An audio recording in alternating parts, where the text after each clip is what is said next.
tinha naquele coração humilde a eloquência, a sabedoria de Eurípides, porque era um autodidata, um profundo conhecedor dos livros.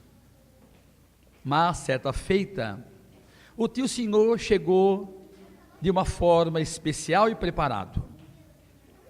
E antes que Eurípides pudesse falar qualquer coisa, Mariano da Cunha tirou um livro e presenteou Eurípides. Estavam no quarto. E disse: Eurípides, infelizmente eu não posso dialogar contigo a respeito de determinadas coisas, mas eu tenho certeza que esse livro haverá de esclarecê-lo a determinadas questões que eu não tenho possibilidade. Era o livro Depois da Morte, de Leon Denis, que no ano de 1904 havia chegado ao Brasil. Mariano da Cunha foi descansar e Eurípides começou a ler. Diz o biógrafo que o tio Senhor acordou várias vezes pela madrugada e Eurípides estava lendo o livro. Era uma alma sincera. Na manhã do dia seguinte, ele estendeu as mãos ao tio e disse: meu tio é um monumento. Eles levantaram para o café. Novamente, Eurípides disse à mãezinha: mamãe, eu vou para o meu retiro. E ele lera novamente o livro Depois da Morte, de Leon Denis, mas agora ele estava estudando. Ele estava vendo o grande significado da doutrina espírita. E como agora começara a nascer em seu coração uma certa aceitação, logo depois, a madrinha Sana lhe convida para assistir uma sessão espírita em Santa Maria. Passado alguns dias, junto com um amigo, eles foram em direção a Santa Maria. Chegaram sem que ninguém soubesse. O trabalho na casa já havia começado. Existiam as pessoas, o médio Aristide, Mariano da Cunha, Frederico Peiró. A casa estava repleta, porque vinham pessoas de vários lugares, mas por incrível que pareça, existiam 2 lugares, como que parece aguardando Eurípides e o amigo. As sessões estavam em curso, e Eurípides, na sinceridade do seu coração, fecha os olhos e eleva o pensamento e diz: se de fato existe a comunicação de além-túmulo, se de fato os espíritos podem se comunicar, eu gostaria da noite de hoje receber uma explicação sobre as bem-aventuranças pelo evangelista João. Tinha uma grande ligação. Os trabalhos se desenrolam e logo depois ele ouve uma das maiores mensagens que vem lhe tocar o seu coração.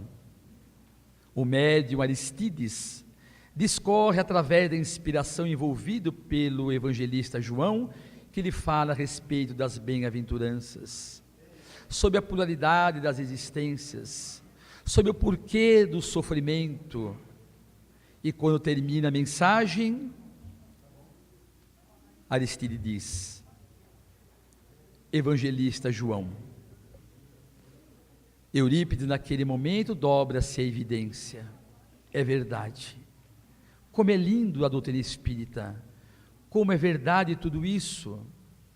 Num outro momento, dali a alguns dias, ele voltaria, e através de outros médios ele recebe a confirmação de que estaria junto dele. Ele vai ser um médium de cura, e doutor Adolfo Bezerra de Menezes estará junto com ele nesse trabalho grandioso que é a mediunidade e cura.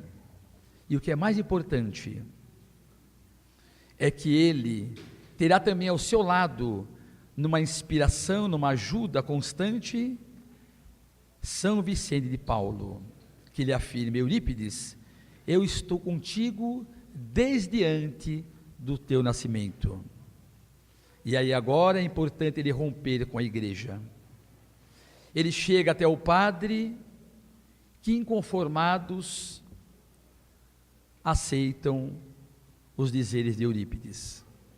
A família se revolta e os amigos se afastam por pouco tempo, para logo depois irem retornando aos poucos pelo trabalho digno, pela confiança em Jesus, pela caridade, por tudo aquilo que ele nos legou. E diante desse vulto grandioso que nós deveríamos reverenciar constantemente, eu gostaria de concluir também lendo mais uma pequena mensagem, para logo depois a nossa irmã Isabel tecer um pequeno comentário, se precisar.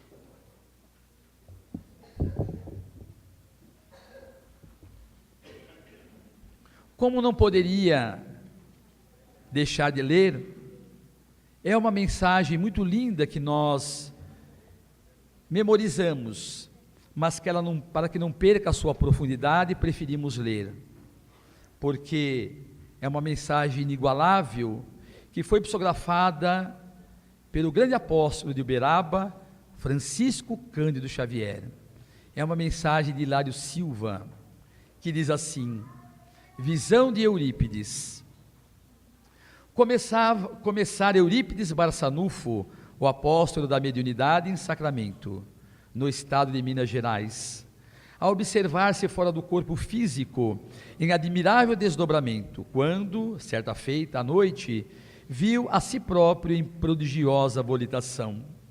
Embora inquieto, como que arrastado pela vontade de alguém, num turvelinho de amor, subia. Queria parar e descer, reavendo o veículo carnal, mas não conseguia. Braços intangíveis tutelavam-lhe a sublime excursão. Respirava outro ambiente, envergava a forma leve, respirando no oceano de ar mais leve ainda. Viajou à maneira de pássaro, teleguiado, até que se reconheceu em campina verdejante. Reparava na formosa paisagem, quando não longe avistou um homem que meditava, envolvido por doce luz. Como que magnetizado pelo desconhecido, aproximou-se. Houve, porém, um momento em que estacou trêmulo. Algo lhe dizia no íntimo para que não avançasse mais. E num deslumbramento de júbilo, reconheceu-se na presença do Cristo.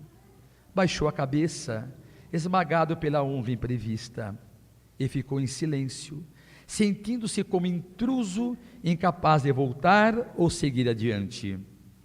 Recordou as lições do cristianismo, os templos do mundo, as homenagens prestadas ao Senhor, na literatura e nas artes, e a mensagem dele a ecoar entre os homens no curso de quase 20 séculos. Ofuscado pela grandeza do momento, começou a chorar. Grossas lágrimas banhavam-lhe o rosto, quando adquiriu coragem e ergueu os olhos humilde. Viu, porém, que Jesus também chorava. Traspassado de súbito sofrimento por ver-lhe o pranto, desejou fazer algo que pudesse reconfortar o amigo sublime, afagar-lhe as mãos ou estirar-se à maneira de um cão leal aos seus pés, mas estava como que chumbado ao solo estranho. Recordou, no entanto, os tormentos do Cristo a se perpetuarem nas criaturas que até hoje na terra lhe atiram incompreensão e sarcasmo. Nessa linha de pensamento não se conteve. Abriu a boca e falou suplicante: Senhor, por que choras? O interpelado não respondeu, mas desejando certificar-se de que era ouvido, Eurípides reiterou: choras pelos descrentes do mundo? Enlevado, o missionário de Sacramento notou que o Cristo lhe correspondia agora o olhar, e após um instante de atenção, respondeu em voz dulcíssima: não, meu filho, não sofro pelos descrentes aos quais devemos amor. Choro por todos os que conhecem o Evangelho, mas não o praticam. Eurípides não saberia descrever o que se passou então. como se caísse em profunda sombra, ante a dor que a resposta lhe trouxera, desceu, e acordou no corpo de carne. Era madrugada, levantou-se e não mais dormiu.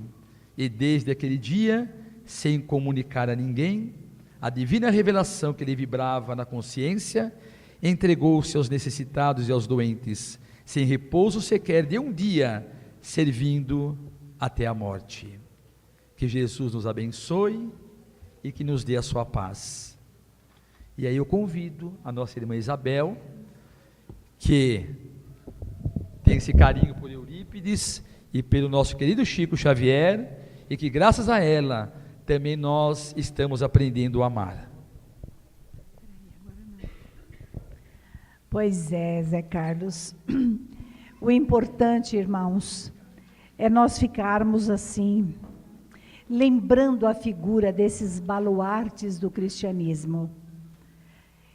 E nós meditávamos aqui como compreender essas criaturas que chegam à Terra, que vivem tão pouco, como é o caso do próprio Eurípides, que veio a falecer no dia 1º de novembro de 1918, com 38 anos apenas, e que faleceu devido à gripe espanhola. Mas por quê? Como é que nós podemos avaliar esses espíritos?